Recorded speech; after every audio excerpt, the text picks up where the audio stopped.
The sun was dipping low over Willow Creek, a quiet suburban enclave in Oregon, when I caught sight of a lanky kid in a hoodie eyeing my Harley like it was the last slice of pizza at a party.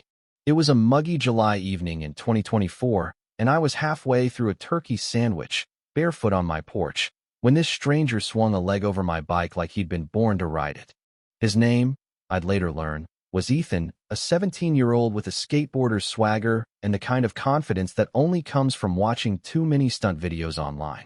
I bolted across the driveway, sandwich still in my mouth, shouting, "Kid, get off my bike before I make you a lawn decoration."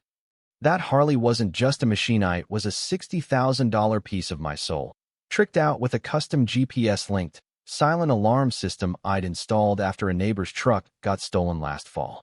Ethan twisted the throttle, oblivious to the high-pitched wail about to erupt from the bike. The alarm shrieked, a police priority signal I'd wired myself, and the kid froze like a deer caught in headlights. Then, in a moment of cosmic justice, he tipped over, bike and all, right into my rose bushes. His yelp echoed through the cul-de-sac, followed by a sharper, more piercing scream. Enter Melissa, Ethan's mom, storming across the street in flip-flops, a crumpled iced coffee cup in her hand, her face twisted with the kind of rage that could curdle milk. Melissa wasn't just any neighbor. She was the self-appointed queen of the Willow Creek Homeowners Association, ruling our little slice of suburbia like a budget dictator. Her real name was probably something plain like Susan, but she'd introduced herself at the HOA welcome meeting as Melissa with an M, as if that made her special. For 6 months, I dodged her passive-aggressive emails about lawn height and her obsession with community aesthetics. But now her son was sprawled in my garden, whining about his ankle, and she was in my face, demanding, "What did you do to my boy?" I pointed at the Harley, still tangled in thorns. "Your kid tried to steal my bike." She blinked, processing. "He's just a child. He thought it was abandoned." I laughed, a sharp bark. "Abandoned? In my driveway? You think my Harley-Davidson Road King is a community art project?" Her eyes flicked to Ethan, now dusted with mulch, and she doubled down. "He didn't know? You'll hear from my lawyer." I smirked as red and blue lights lit up the street. "And you'll hear from the cops." Officer Daniels arrived faster than you'd expect for a Tuesday night. I'd tipped off dispatch the second the alarm went off, and Daniels, clearly fresh off his own dinner break, gave me a nod of solidarity. Melissa flipped like a switch, going from attack dog mom to weeping victim, sobbing about her good boy and his curiosity phase. I pointed out the screwdriver Ethan had jammed into my ignition. She clutched her necklace, gasping, "That's a serious accusation." Daniels raised an eyebrow and gestured to my garage's Ring camera. Melissa paled. The footage was crystal clear. Ethan scoping out my driveway, checking my windows, then making a beeline for the bike like it was a free sample at Costco. They didn't arrest him first offense, minor, but Daniels handed me a case number and said I could press charges if I wanted. I said I'd think about it, but I already had a plan. I wasn't going to drag a kid through court. I was going to outplay his mom at her own game. The next morning, a note was taped to my mailbox, signed by concerned residents of Willow Creek.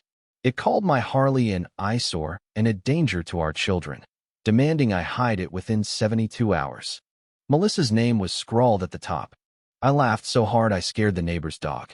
She wasn't just defending Ethan, she was rewriting the story, painting me as the reckless biker endangering the neighborhood. Game on. I turned my garage into a showroom, parking the Harley inside with a spotlight and a sign. Community Safety Exhibit, Anti-Theft Demo.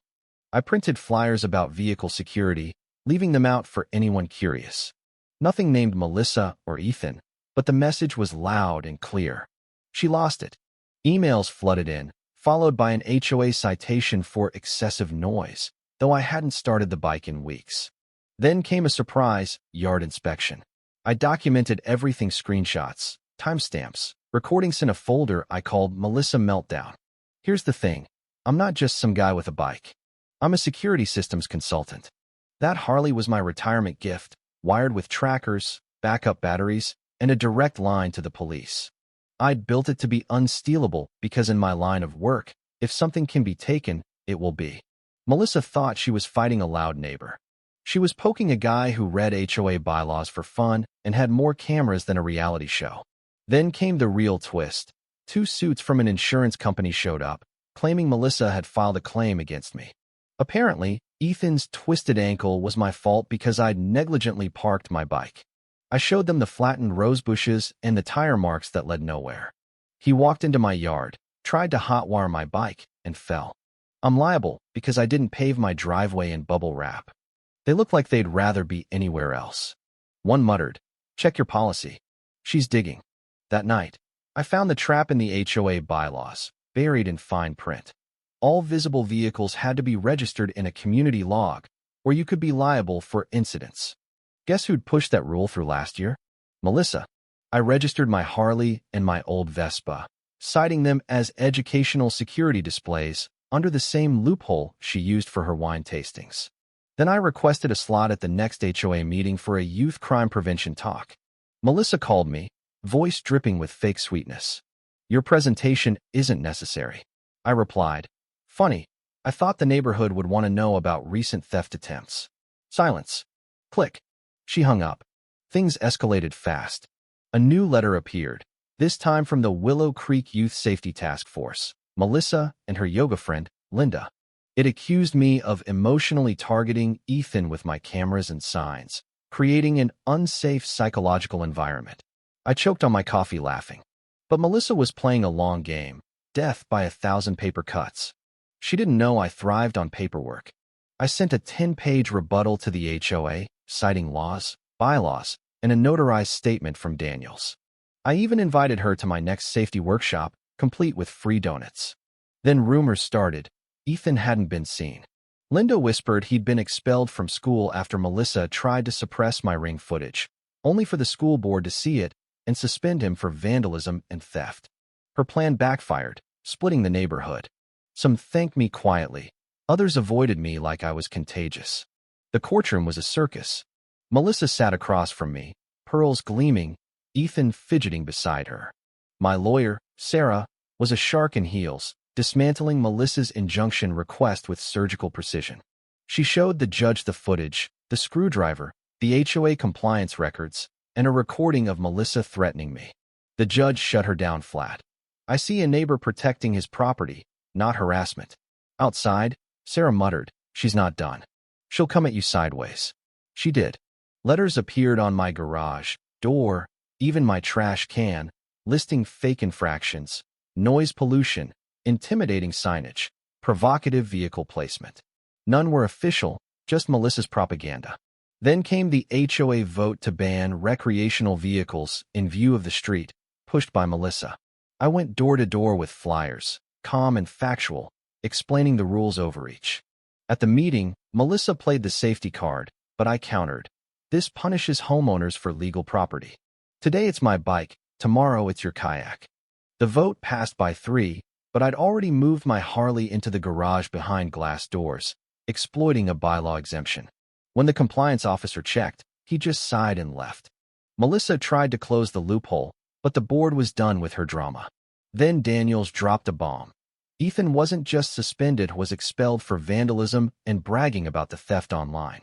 Melissa's empire was crumbling. A reporter emailed me, sniffing a story about HOA overreach. Melissa had already spun her tale, crying on Channel 6 about her persecuted son. I invited the reporter to my garage, showed the footage, the flyers, the legal papers, calm and professional. The segment aired as a neighbor's vendetta, exposing Melissa's lies. The backlash was brutal. Online forums roasted her, and the HOA board suspended her, repealed her rules, and disbanded her task force. Then the kicker. Her house wasn't even hers, it was her ex-husband's, making her entire HOA reign invalid. The board sent me an apology, a steakhouse gift card, which I sent to Daniels, and a year's waived fees. Spring 2025 rolled in, quiet and green. Willow Creek felt lighter, like it could breathe. But then a realtor, Tom, showed up, claiming a buyer loved my security setup. Suspicious, I dug deeper. Tom worked with Melissa's old agency, tied to her ex's trust.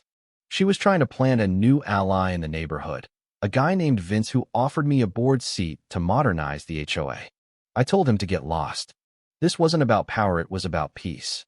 I ran for board chair, won, and kept things boring. Budgets, Lampposts, no drama.